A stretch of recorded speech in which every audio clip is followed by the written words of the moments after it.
देखो, short term trading में ना आप टोटल दो चीज़ें कर रहे होते हो। एक ये कि मार्केट को ओवरऑल एनालाइज करके आप खुद को बायर सेल साइड पे पोजीशन कर रहे होते हो, यानी कि आपका जो डायरेक्शनल बायस है मार्केट को लेके किसी पर्टिकुलर टाइम पे, लेट्स से आप अगर शॉर्ट टर्म स्विंग ट्रेडिंग कर रहे हो और डिफरेंट मार्केट्स के प्राइस चार्ट्स के ऊपर डेली चार्ट टाइम फ्रेम अगर आपका एंकर चार्ट है तो आप पूरे हफ्ते को मैप कर लोगे ओवर द वीकेंड और देखोगे कि आप लेट्स से कमिंग वीक में गोल्ड मार्केट की आज अपडेट है तो गोल्ड मार्केट को की बात करते हैं कि गोल्ड मार्केट में आप इस वीक में let's say as a buyer जाओगे या फिर एज अ सेलर जाओगे। ऑब्वियसली आपकी अपनी मर्जी नहीं होती, आप जिस टाइम फ्रेम को देख रहे हो उसका एनवायरनमेंट, उसका ट्रेंड, उसका प्राइस एक्शन आपको ये चीज़ बता रहा होता है। और दूसरी फिर चीज़ ये होती है कि जब आप अपने डायरेक्शनल बायस यानी डायरेक्शनल अप्रोच को सेट कर लेते हो, लेट्स से हमने इस वीक में गोल्ड मार्केट में हम एज अ सेलर बैठे हैं, तो फिर कौन सी वो कीमत, कौन सा वो एरिया है सपोर्ट या फिर रेजिस्टेंस के जहाँ से आपने एंटर होना है सेल साइड पे। यहाँ पे अक्सर लोग परेशान हो गए होंगे जिनको रट्टा लगवाया गया है कि भाई सपोर्ट लेवल से सिर्फ बाइंग होती है। नहीं, बेरिश ट्रेंड में सपोर्ट एरियाज़ के ब्रेकडाउन्स के ऊपर सेल स्टॉप के साथ सेलिंग भी होती है। बात समझ रहे हैं? तो ये दो चीज़ें आपने करनी होती है। और फिर तीसरी चीज़ ऑब्वियसली आपकी फ्लॉलेस एग्जीक्यूशन है कि लेट्स से आपको बेरिश ट्रेंड के अंदर सपोर्ट का ब्रेकडाउन या रेजिस्टेंस पे ट्रेंड की डायरेक्शन का रिवर्सल पुल बैक के बाद अगर मिल रहा है तो वहाँ पे आप फिर कितनी एफिशिएंटली आप एक्ट करते हो। अब गोल्ड मार्केट के प्राइस चार्ट पर लगा के भी आज की इस अपडेट के अंदर हमने यही दो चीज़ें करनी है कि सबसे पहले तो हमने देखना है कि गोल्ड मार्केट में इन दिनों हम एज अ बायर बैठे हैं या फिर इस मार्केट में एज अ सेलर बैठे हैं। और दूसरी चीज़ ये कि लेट्स सपोज अगर हम इस मार्केट में लेट्स से सेलर है इन चंद दिनों में, तो फिर कौन सा वो लेवल और कौन सा वो एरिया है कि जहाँ से हमने इस मार्केट के अंदर सेल करना है। इट्स वेरी इंपॉर्टेंट कि मार्केट की अपडेट और मार्केट का एनालिसिस वो हो जो आपको समझ में आए। और प्राइस एक्शन की सबसे खूबसूरत, सबसे अच्छी बात यह है कि ये एक आम बंदे को समझ आने वाली चीज़ है, बिकॉज महज हम प्राइस मूवमेंट को स्टडी कर रहे होते हैं प्राइस चार्ट के ऊपर। तो एंड तक कंटेंट आपने देखना है, खासतौर पे गोल्ड मार्केट में एक्टिवली शॉर्ट टर्म ट्रेडिंग आप कर रहे हैं। एंड पे कंटेंट पसंद आए वीडियो को लाइक करके, चैनल को सब्सक्राइब करके बेल आइकन पे क्लिक कीजिएगा। अगली बातें गोल्ड मार्केट के प्राइस चार्ट पे चल के करेंगे। So let's go. चलिए जी, गोल्ड मार्केट का डेली चार्ट अपनी स्क्रीन पे आप लोग देख रहे हो। थोड़ा सा वीकली चार्ट टाइम फ्रेम के ऊपर हम जाएंगे और एनालिसिस स्टार्ट करने से पहले एनालिसिस का जो हमारा टाइप है वो मैं एक्सप्लेन कर दूं उन लोगों को जो पहली वीडियो गालिबन शायद मेरे चैनल की ये देख रहे हैं, उनको नहीं पता कि हमारा एनालिसिस क्या, हम किस तरीके से मार्केट को एनालाइज करते हैं। तो हम शॉर्ट टर्म स्विंग ट्रेडिंग करते हैं और प्राइस एक्शन को यूज़ करते हैं। प्राइस एक्शन जो ट्रेडिंग डिसिप्लिन है इसको हम यूज़ करते हैं। और प्राइस एक्शन का सादा लफ्ज़ों में मतलब महज प्राइस मूवमेंट है। और रॉ वनीला प्राइस चार्ट के ऊपर बगैर कोई इंडिकेटर्स लगाए कैंडलस्टिक पैटर्न सेटअप्स और मार्केट ट्रेंड्स और मार्केट कंडीशंस को हाईलाइट करके हम एनालाइज प्राइस चार्ट्स को कर रहे होते हैं। और डेली चार्ट टाइम फ्रेम हमारा एंकर चार्ट है। शॉर्टर टाइम फ्रेम्स पे भी आप काम कर सकते हो। बाकायदा मेरे यूट्यूब चैनल पे आपने यहाँ पे जाना है प्लेलिस्ट के टैब के अंदर और ट्रेडिंग कोर्स के नाम से ये प्लेलिस्ट आपको यहाँ नज़र आ रही है। 75 वीडियोज़ पड़ी हैं और इनमें से एक वीडियो आपने ढूंढनी है। अगर आपको मेरी बातें समझ आने के बाद आप इंटरेस्ट लो कि ऑन भाई की मजीद बातें हम सुनना चाहते हैं तो वीडियो ढूंढनी है आपने। How to trade shorter time frames के टाइटल के साथ पढ़ी है कि जिसके अंदर मैंने आपको एक्सप्लेन किया है कि आपने कैसे ड्रिल डाउन करना है डेली से 4 आवरली से आवरली चार्ट टाइम फ्रेम। और स्विंग ट्रेडिंग जो की जाती है, शॉर्ट टर्म स्विंग ट्रेडिंग, वो आवरली से वीकली चार्ट टाइम फ्रेम तक की जाती है। और weekly chart time frame normally हमारा एग्जीक्यूटिंग टाइम फ्रेम नहीं है कि जिसके ऊपर हम अपनी ट्रेड्स को एग्जीक्यूट कर रहे होते हैं, बिकॉज वो वीकली चार्ट है। हर कैंडल एक वीक को रिप्रेजेंट कर रही है तो ट्रेड्स काफ़ी हमारी लंबी हो जाए, कई हफ्तों की। तो आइडियली बिगिनर्स को रिकमेंड किया जाता है कि वो डेली चार्ट टाइम फ्रेम पे काम करके कम से कम 1-2 साल डेली के ऊपर प्रॉफिटेबल होकर फिर ड्रिल डाउन करें शॉर्ट टाइम फ्रेम्स के ऊपर। तो वीकली चार्ट टाइम फ्रेम पे बेसिकली एक ओवरऑल आइडिया हमें मिल जाता है कि ब्रॉडर स्पेक्ट्रम पे मार्केट क्या कर रही है। तो लॉन्ग टर्म में obviously gold market super bullish है। हाँ, अलबत्ता इस वक्त वीकली कैंडल्स को देख के हमें ये लग रहा है कि मोस्ट लाइकली मार्केट अपने रेलेवेंट सपोर्ट एरियाज़ यानी वैल्यू एरियाज़ को टेस्ट करने वाली है। और एक वैल्यू एरिया हमारे पास ये 3678 का, ये जो 21 EMA है। अब EMAs अक्सर मैंने बात की है, हर मूविंग एवरेज का डिफरेंट एक रोल होता है। जैसे अगर SMA है, EMA है, SMA simple moving average, EMA exponential moving average. फिर जब आप एक्सपोनेंशियल्स को यूज़ कर रहे होते हैं तो उसमें 8 EMA भी है, 21 EMA भी है, 50 SMA। तो 21 EMA जो है, 21 moving exponential moving average, specifically ये as a pull back support resistance, dynamic support resistance के तौर पे यूज़ की जा रही होती है।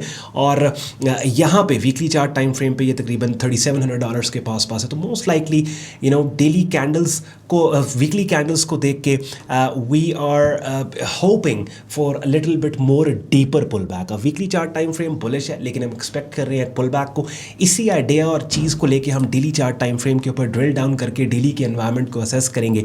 डेली चार्ट टाइम फ्रेम पे क्या हुआ, सबसे पहली बात, अब मैं अक्सर एक बात कहता हूँ कि कैंडल्स की मुख्तलिफ शक्लों को असेस असेस करके प्राइस एक्शन को एनालाइज करने जब आप कर रहे होते हैं ना, तो आपने थोड़ा सा बैकग्राउंड भी देखना होता है कि पहले रिसेंटली मार्केट ने क्या किया। यानी लेट्स सपोज अगर यहाँ पे कोई बाइंग सिग्नल आया तो मैंने इस बाइंग सिग्नल के वेट को असेस करने के लिए इस बाइंग सिग्नल से पहले बनने वाले बाइंग सिग्नल की परफॉर्मेंस को भी चेक करना है।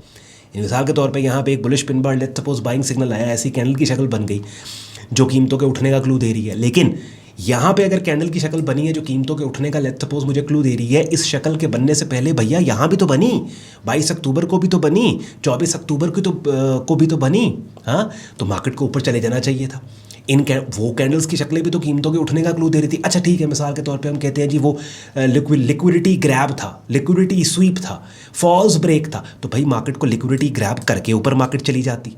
लेकिन क्या मतलब कि पहले जो हमारे पास यहाँ पे 22 अक्टूबर को सिग्नल आया, 24 अक्टूबर को सिग्नल आया, ऐसी कैंडल्स की शक्लें बनी जो कीमतों के उठने का बड़े स्ट्रॉन्ग तरीके से क्लू दे रही थी और बड़े कन्फ्लुएंट एरिया पे दे रही थी, बिकॉज ये 21 EMA की रिजेक्शन भी इन बुलिश पिन बार्स ने करके आपको दिखा दी कि और आपको यकीन दिला दिया कि भाई कीमतें नीचे नहीं जाना चाहती।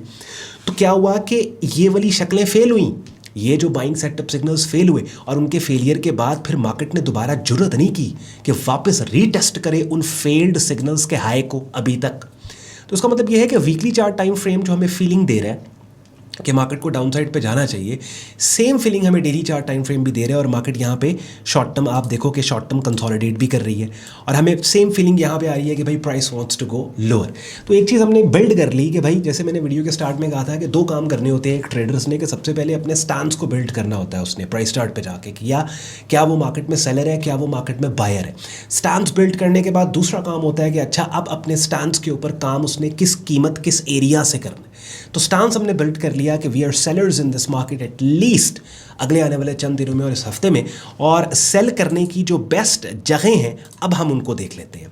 एक जगह जो सेल करने की मेरे पास है, ये जो शॉर्ट टर्म कंसोलिडेशन है, इसके हाई के ऊपर मैं लो टाइम फ्रेम पे लेके जाऊंगा ना, फिर मजीद बेहतर एक ये लो, यानी 4046 एक लेवल मैंने मार्क कर लिया और दूसरा लेवल है 3889 का। Obviously daily chart time frame के ऊपर इतनी टाइट कंसोलिडेशन रेंज और इतना टाइट चॉप, और अभी ये चॉप बिल्ड हो रहा है, थोड़ा ट्रेड करना इसको मुश्किल है। So ideally what you are suppose to do is इसी चीज़ को उठा के आप 4 आवरली चार्ट टाइम फ्रेम पे आओगे तो ये देखो 4 आवरली के ऊपर बड़ी प्यारी खूबसूरत आपको एक रेंज मिल गई, रेंज, ठीक है। अपर एक्सट्रीम ये वाली है जहाँ से रिसेंटली कीमतें डाउन साइड के ऊपर आई, लोअर एक्सट्रीम ये वाली है जहाँ से रिसेंटली कीमतें अप साइड के ऊपर गई हैं, देख रहे हो ये अप साइड पे गई। तो इसका मतलब ये हो गया कि अगर मार्केट अप साइड पे 4046 पे आके ऐसी कैंडल की शक्ल इस लेवल के नीचे मुझे दे दे जो कीमतों के गिरने का क्लू दे, तो उसके ऊपर मैं सेल करूँगा। ठीक हो गया। दूसरा ऑप्शन ये आ गया कि अगर मार्केट इस लेवल के ऊपर आती है तो ये वो लेवल और एरिया है कि जहां पे अब इस लेवल पे अगर ऐसी कैंडल की शक्लें मिलती हैं जो इस सपोर्ट के ब्रेक होने का क्लू दे, तो सेल स्टॉप के साथ में नीचे सेल, या फिर अगर इस सपोर्ट लेवल के ऊपर कोई ऐसी कैंडल की शक्ल जो बड़े स्ट्रॉन्ग तरीके से इवन कीमतों के उठने का क्लू भी दे दे, तो शॉर्ट टर्म में मैं बाइंग भी कर सकता हूं। कहां तक? इस रेंज की अपर एक्सट्रीम $4,000 तक। बात समझ रहे हैं? क्योंकि रेंज बाउंड मार्केट का आपको पता है कि वहाँ पे आप दोनों साइड्स पे प्ले कर सकते हैं, लेवल्स बड़े इफेक्टिव हो जाते हैं रेंज बाउंड मार्केट के अंदर। इसी चीज़ को उठा के मैं आवरली चार्ट टाइम फ्रेम के ऊपर ले जाके वर्टिकल एक्सेस प्राइस स्केल के ऊपर डबल क्लिक करके चार्ट को फुल व्यू में लेके आऊँगा, और ये देखिए आवरली चार्ट टाइम फ्रेम के ऊपर बड़ी खूबसूरत रेंज है, बल्कि आवरली चार्ट टाइम फ्रेम के ऊपर कुछ लेवल्स है वो और भी लगेंगे। ये यहाँ पे एक और लेवल लग गया, देखो ये पूरा सपोर्ट जोन बन गया मेरे पास 3889 से लेके 3914 का, हाँ।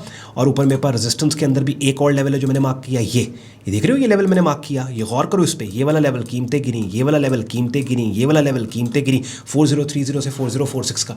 अब आवरली चार्ट टाइम फ्रेम पे भी मेरे पास एक रेंज बन गई जिसकी अपर और लोअर एक्सट्रीम है। सो अपर एक्सट्रीम लेट्स सपोज, अब रेंज के अंदर क्या होता है, लेवल प्ले होता है, कैंडल्स की शक्लें होती हैं, प्राइस एक्शन होता है। लेट्स सपोज कीमतें रेंज की अपर एक्सट्रीम को यहाँ पे आती हैं ना, और यहाँ पे ऐसी कैंडल्स की शक्लें बनती हैं जो इस रेजिस्टेंस को ब्रेक करने का क्लू दे रही हैं, तो मैं बाय स्टॉप के साथ बाय कर लूँगा।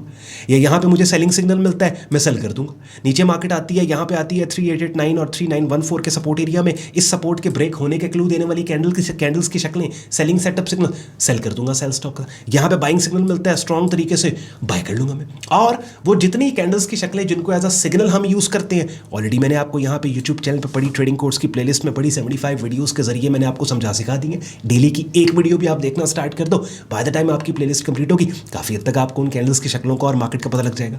तो प्राइस एक्शन की ब्यूटी ये है कि एक आम बंदे को भी, जैसे मैं वीडियो के स्टार्ट में कह रहा था, सारी बात समझ में आ जाती है। मैंने अभी आपको अपनी प्रीमियम कम्युनिटी डिस्कॉर्ड के अंदर लेके जाके वो भी दिखाना था, लेकिन वीडियो काफ़ी लंबी हो रही थी। तो चलें, हमारी प्रीमियम कम्युनिटी का ज्वाइनिंग प्रोसेस जो है हमारी वेबसाइट सैयदोन.com पे दिया हुआ है, और ये सारे यूज़फुल जो लिंक्स हैं वो डिस्क्रिप्शन में दिए हुए हैं। आप में से वो लोग जो कि वो जो ट्रेडिंग कोर्स की प्लेलिस्ट मैंने आपको दिखाई यूट्यूब चैनल पर, उसको कंप्लीट करने के बाद इफ़ यू थिंक ऑन भाई की स्ट्रैटेजी, ऑन भाई की बातें हमें समझ आ रही हैं और प्रोफेशनल तरीके से हमने ऑन भाई से काम को सीखना है, तो उसके लिए फिर हमारी प्रीमियम कम्युनिटी है डिस्कॉर्ड के ऊपर है, फेसबुक पे है, जहाँ मेरी डायरेक्ट मेंटरशिप में बिगिनर से एडवांस लेवल पे आपको ट्रेडिंग कोर्स करने को मिलता है, और फिर एक वाइब्रेंट कम्युनिटी का हिस्सा बन के आप एक ग्रुप डिस्कशन का हिस्सा बनते हो, रियल टाइम मार्केट अपडेट्स आपको मिलती हैं, लाइव स्ट्रीम्स मिलती हैं। अब इसके अलावा जैसे मैं आपको बता रहा था स्टार्ट में, गोल्ड मार्केट के अंदर मैंने आपके लिए सिनेरियोस को बिल्ड कर दिया। इट्स वेरी इंपॉर्टेंट कि आप कॉन्टेक्स्ट को समझना बहुत इंपॉर्टेंट है। आप सिंगुलैरिटी से किसी एक एलिमेंट को नहीं देख सकते कि अच्छा ये सपोर्ट है, मार्केट सपोर्ट पे आ गई है, फलां किस्म की कैंडल की शक्ल बन गई है। ओवरऑल स्टोरी को आपको एनालाइज करके पूरा बैकग्राउंड लेके आपको फिर आपको देखना होता है मार्केट में मुख्तलिफ चीज़ों को एक साथ ला के, जैसे गोल्ड मार्केट के अंदर हमने किया। तो देखते हैं गोल्ड मार्केट में अब जो भी प्राइस एक्शन अनफोल्ड होगा नेक्स्ट, मैं आपको अपकमिंग वीडियो में उसके ऊपर अपडेट करूंगा। कंटेंट पसंद आया और लाइक करके वीडियो को, चैनल को सब्सक्राइब करके बेल आइकन पर क्लिक कीजिएगा। ख्याल रखिए अपना, मुझे इजाज़त दें, बाय बाय।